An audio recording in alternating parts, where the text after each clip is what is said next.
कल हम लोग कहाँ तक पढ़े थे?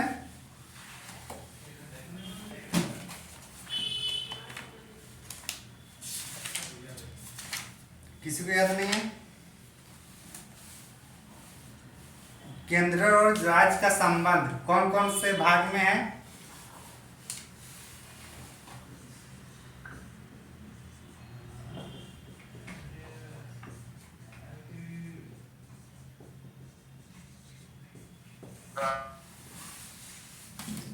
कौन कौन से?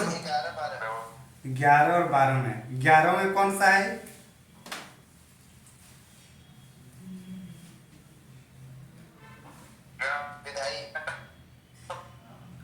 आर्टिकल बताइए पूरा। आर्टिकल 11 वाला विधायी वाला का 245 से 255। हाँ, विधायी 245 से 255। उसके बाद प्रशासनिक, ये कब कहाँ से कहाँ तक है?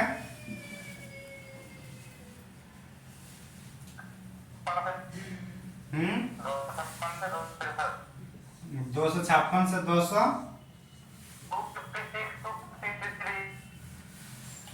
और वित्तीय वाला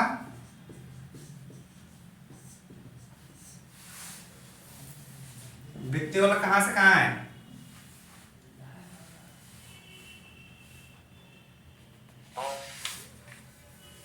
बताइए।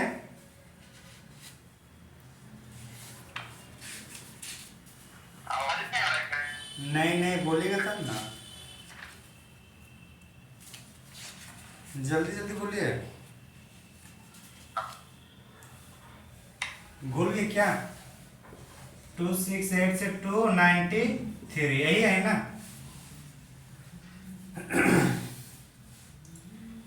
अरे यही है या अलग है?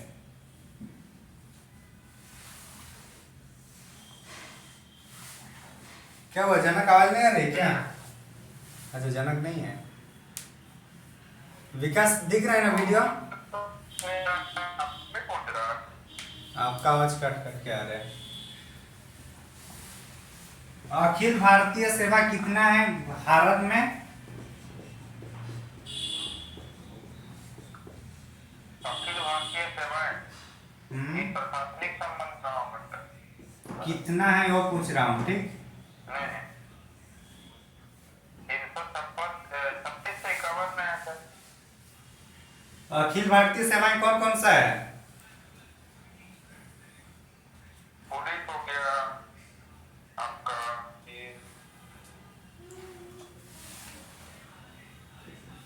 इंडियन सिविल सर्विस, जिसको 1947 में इंडियन एडमिनिस्ट्रेटिव सर्विस IAS कहा गया।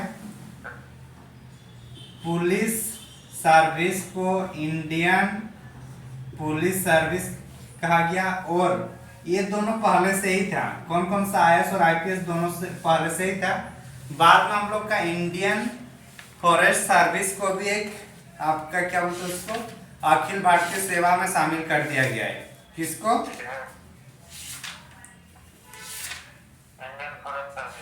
इंडियन फॉरेस्ट, हाँ एक मिनट, इंडियन फॉरेस्ट 1966 में। कब इसको?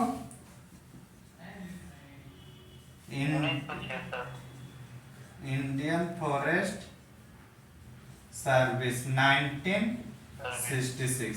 और ये सब पहले से ही है, लेकिन ये सब का नाम चेंज होता है 1947 में। ये सब का नाम चेंज हुआ है, मतलब पहले से ही है। IAS IPS, IAS को पहले इंडियन सिविल सर्विस कहा जाता है और IPS को पुलिस सर्विस कहा जाता था। 1947 में PCS को IPS और ICS को IAS कहा गया। 1966 में इंडियन फॉरेस्ट सर्विस IFS को अखिल भारतीय सर्विस में शामिल कर दिया गया। अभी फिर से किसी भी अगर सर्विस को अखिल भारतीय सर्विस के रूप में परिवर्तित करना होगा तो ये जो शुरुआत होता है राज्यसभा से ही शुरू होती है। कहाँ से शुरू होती है? राज्यसभा से। कोई भी अखिल भारतीय सेवाएं दो बार, अगर मान के चलिए अखिल भारतीय या भारतीय एजुकेशन ऑफिसर बनाए जाए या भारतीय इन्वायरमेंट ऑफिसर, अगर इस टाइप से नया नया कुछ मतलब कुछ सर्विस आए तो इसकी शुरुआत राज्यसभा ही कर सकती है। कौन कर सकती है?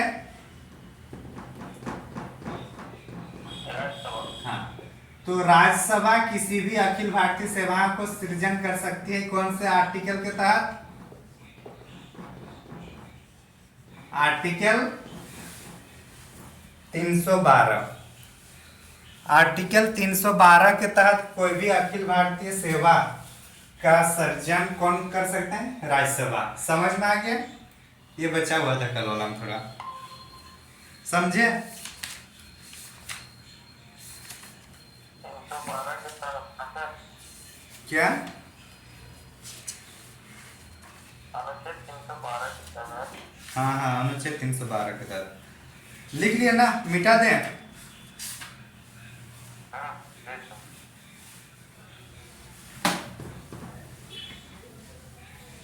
नेक्स्ट हेडिंग लिखिए, हम लोग का टॉपिक होगा आपातकालीन प्रावधान।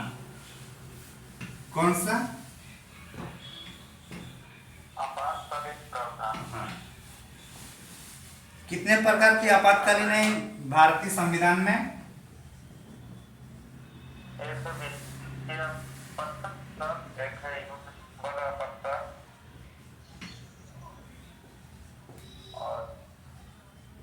और एक भूकंप हो जाने से अकाल तक पड़ने से, 3 प्रकार का होगा। आपातकालीन सबसे पहले कौन से भाग में है? 18। हाँ, आर्टिकल 352 से लेकर 307 यही है ना? हाँ, तो ये 3 है आपातकाल। एक होगा राष्ट्रीय आपातकाल। कौन सा? राष्ट्रीय आपातकाल, राष्ट्रपति शासन। राष्ट्रीय आपातकाल आर्टिकल 352। एक होगा फिर राष्ट्रपति शासन, वही है ना? जी सर।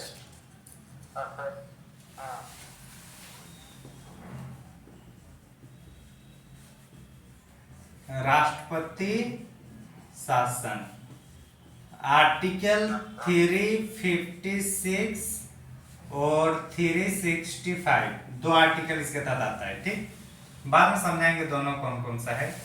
और वित्तीय आपातकाल कौन सा?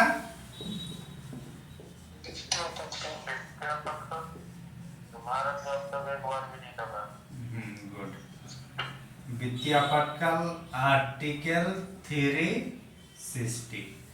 यहां तक लिख लिए सब?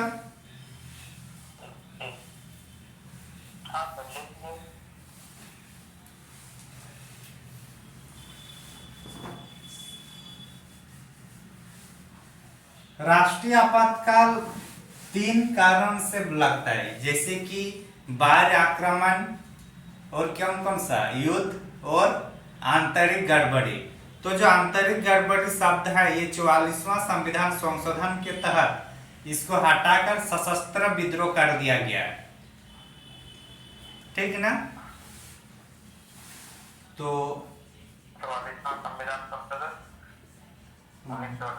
बाह्य आक्रमण, युद्ध, एक दो और आंतरिक गड़बड़ी।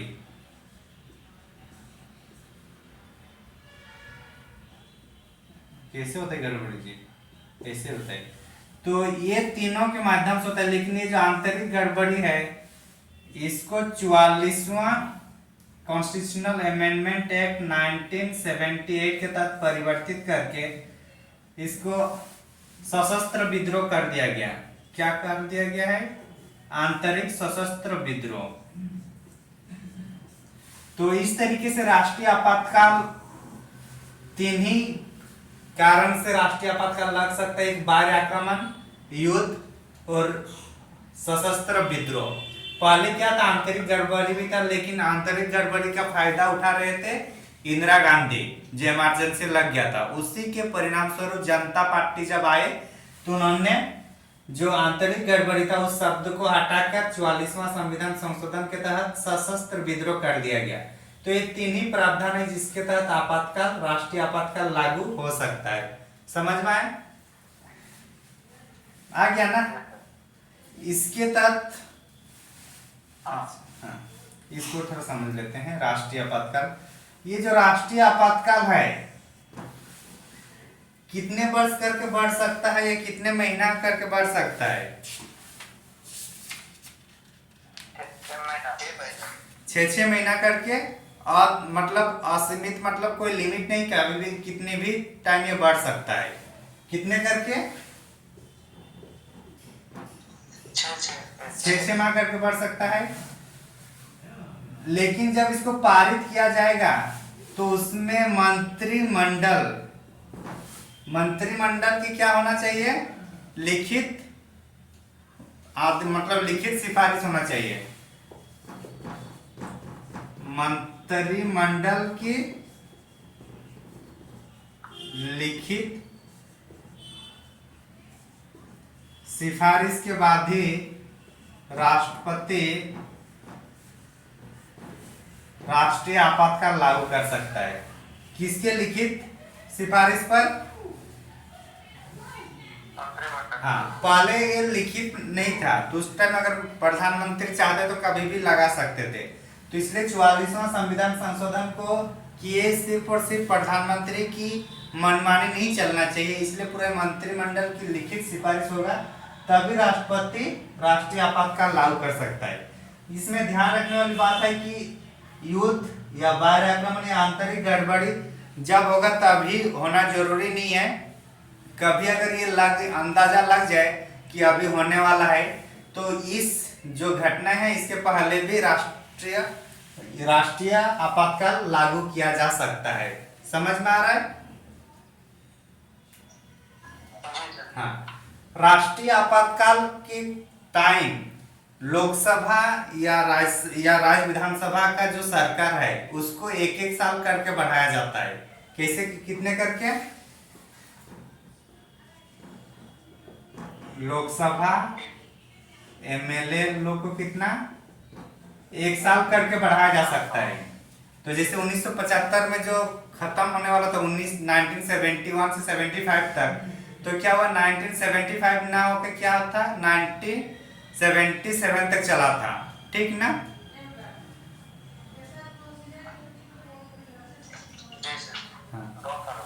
हाँ, तो इस टाइप से हम लोग याद रखना है। राष्ट्रीय आपातकाल से और कोई कुछ क्वेश्चन पूछता है क्या? हाँ, क्वेश्चन पूछता है कि अब तक राष्ट्रीय आपातकाल कितना बार लग चुका है? तो कितना बार लग चुका है? 3 बार। कितना बार लग चुका है?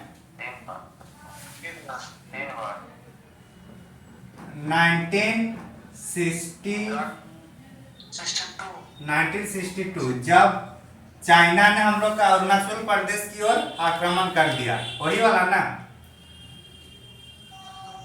1962। उसके बाद कब था? और तो 1971 जब पाकिस्तान के साथ हो रहा था, वही ना?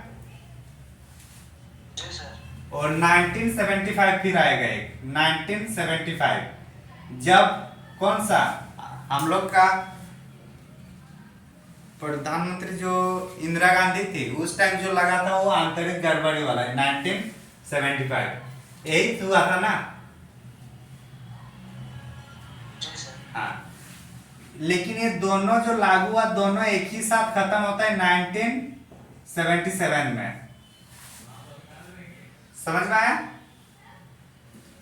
राष्ट्रीय आपातकाल के बारे में इतना है। राष्ट्रीय आपातकाल के तहत सिर्फ दो ही फंडामेंटल राइट्स जिंदा रहता है। कौन कौन सा? आर्टिकल 20 और 21, मतलब 2021। समझ में आया? हाँ, राष्ट्रीय आपातकाल एक साल 6 माह करके बढ़ाया जा सकता है और ये अनगिनत टाइम तक बढ़ाया जा सकता है, ठीक ना? कहीं कुछ डाउट, यहीं से क्वेश्चन देखने को मिल जाएगा हम लोग को राष्ट्रीय आपातकाल में। मिटा दें? हाँ मिटा सकते हैं सर। अच्छा, जब भी ये पारित होगा तो 1 महीने के अंदर दोनों ही सदन में पास होना जरूरी है। मतलब अगर जैसे राष्ट्रपति ने ये कर दिया कि चलो लागू करेंगे, तो इसके बाद संसद को भी मतलब इसको पारित करना होगा 1 महीने के अंदर ही। समझे? जी सर। हाँ, तो उसके बाद फिर हम लोग देखते हैं राष्ट्रपति शासन। जब राज्य अपने संविधान के अनुसार जब नहीं चलता, तो वहाँ की जो शासन व्यवस्थाएं था वो ध्वस्त होने के कारण फिर वहाँ पे जो शासन मतलब राष्ट्रपति शासन लागू किया जाता है। जैसे कि अभी जो झारखंड की स्थिति उत्पन्न हुई थी, अगर यहाँ सरकार कॉन्फिडेंस मोशन मतलब यहाँ बहुमत नहीं दिखा पाते, तो कहीं ना कहीं हमारे यहाँ सरकार गिर जाती और राष्ट्रपति शासन लागू हो जाता। या फिर मान के चलिए जो मणिपुर में उतना बड़ा दंगा हो गया था, और अगर उसको कंट्रोल नहीं कर पाती मणिपुर की सरकार, तो वहां पे भी राष्ट्रपति शासन लागू हो जाता। ठीक ना? जी सर। हाँ, जी सर। तो ये संवैधानिक तरीके से नहीं चलने के कारण ये वाला होता है 356। और 365 होता है कि अगर केंद्र सरकार ने बोल दी कि आपको इस दिशा निर्देश पर काम करना है, और राज्य सरकार अगर उस दिशा निर्देश पर काम नहीं करती, तो उस आधार पर भी राष्ट्रपति शासन लागू किया जा सकता है। लेकिन क्या अब तक ऐसा हुआ है क्या?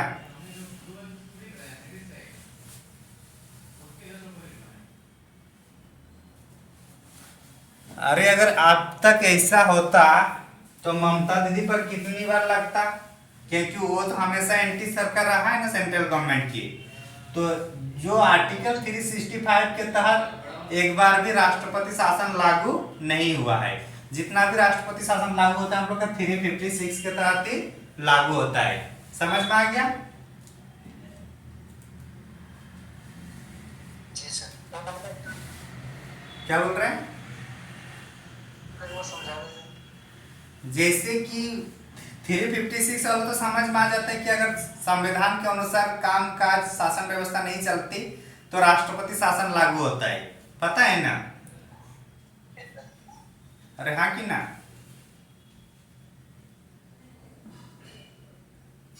जी सर। तो इतना टाइम लगा रहे हैं।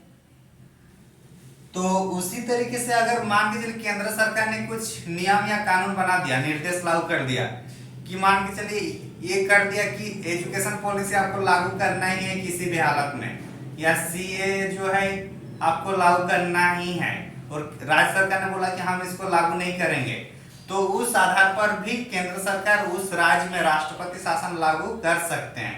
समझे?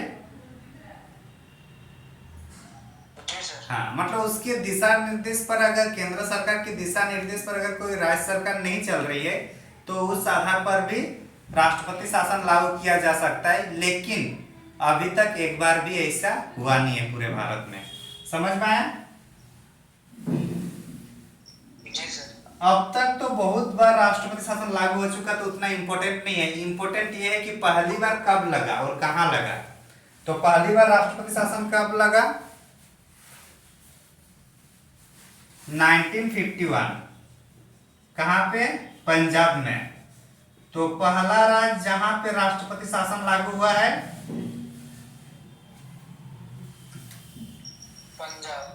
पंजाब। समझ में आ गया? ये भी क्या है, एक बार में 6 माह तक बढ़ेगा, यही ना? हाँ कि ना? आप लोग लिख रहे हैं क्या?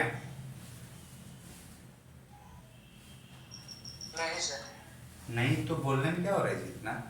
विकास लिख रहे हैं क्या? हो गया सर। हाँ। तो एक बार में कितने महीने के लिए बढ़ता है राष्ट्रपति शासन? 6 महीने के लिए। लेकिन मैक्सिमम कितना रहेगा? 3 बार। 3 बार नहीं जी, 3 वर्ष। 3 बार कीजिएगा तो 1.5 वर्ष हो रहा है, 6 महीना करके बढ़ रहा है तो। जी सर। मैक्सिमम 3 साल तक राष्ट्रपति शासन लागू हो सकता है, लेकिन जैसे ही 1 साल पूरा होता है तो बाकी 2 साल 1 साल से ज्यादा राष्ट्रपति शासन लागू रहने के लिए 2 कंडीशन होनी चाहिए। कितनी कंडीशन? दो। कौन कौन सा? कि उस समय देश में राष्ट्रीय आपातकाल लागू हो चुका हो। कहाँ पे? देश में राष्ट्रीय आपातकाल। और दूसरा, अगर इलेक्शन कमीशन ऑफ इंडिया ये कह दे कि उस राज्य में मैं अभी मतलब ये स्थिति नहीं है कि वहां इलेक्शन करा सकूं, तो ये 2 ही माध्यम है जिसके तहत 1 साल से अधिक हम लोग का राष्ट्रपति शासन लागू रह सकता है। समझ में आ गया?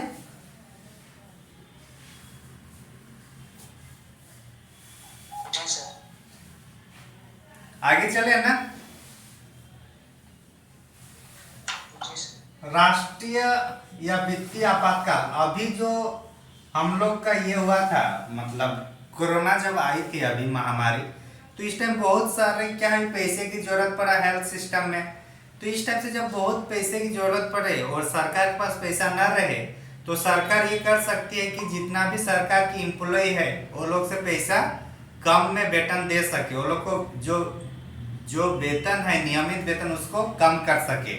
तो इस टाइप से जब स्थिति आती है तो उसको हम लोग वित्तीय आपातकाल मान सकते हैं। मतलब वित्तीय आपातकाल में यही होगा कि आपके कोई भी नौकरी वाले हो, यहाँ तक कि जो जस्टिस है न्यायालय सुप्रीम कोर्ट या हाई कोर्ट, वो लोग के भी जो वेतन है उसको कम कर सकते हैं जब वित्तीय आपातकाल की स्थिति होगी।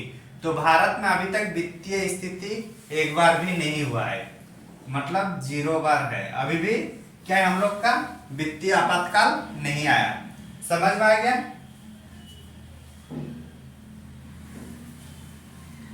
और इसको लागू एक बार करने के बाद इसको बीच में जैसे हाँ जरूरत होता था ना 6 महीना, इसको कुछ नहीं करना है। अगर एक बार ये लागू हो गया तो जब तक नहीं इसको हटाइएगा वो लागू रहेगा।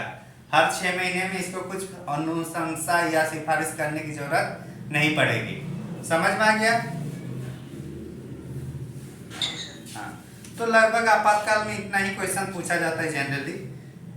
और आपातकाल में जब भी जैसे कि राष्ट्रपति शासन होता है या फिर राष्ट्रीय आपातकाल के टाइम जो विधानमंडल है या विधानसभा है वो तो विघटन नहीं होगा,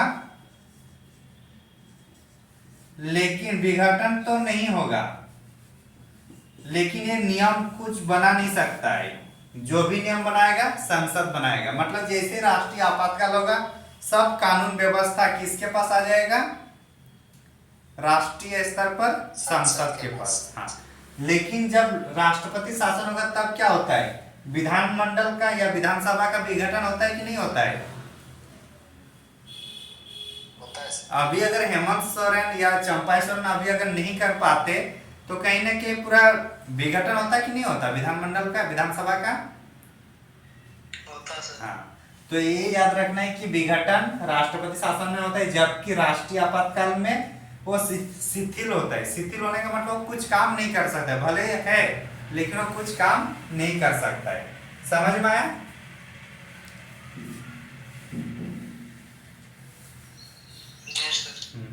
आगे चले, ये टॉपिक खत्म। कहीं कुछ डाउट है तो बोल सकते हैं यहाँ पे।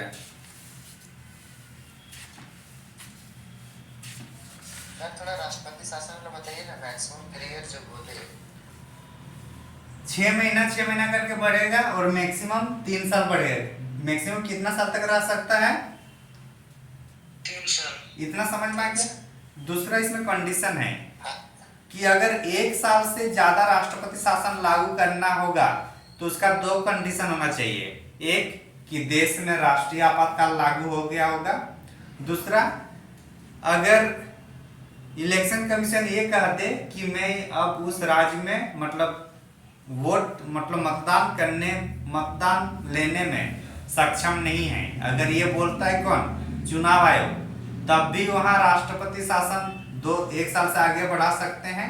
और अगर वहां पे अगर राष्ट्रीय आपातकाल लागू है देश के अंदर, तब भी हम लोग 1 साल से अधिक बढ़ा सकते हैं, नहीं तो 1 साल तक ही रहेगा। लेकिन मैक्सिमम कितना तक रह सकते हैं? 3 साल। समझ में आया? जी सर। हाँ, आगे चले, इसमें इतना ही इम्पोर्टेंट है, ठीक है ना।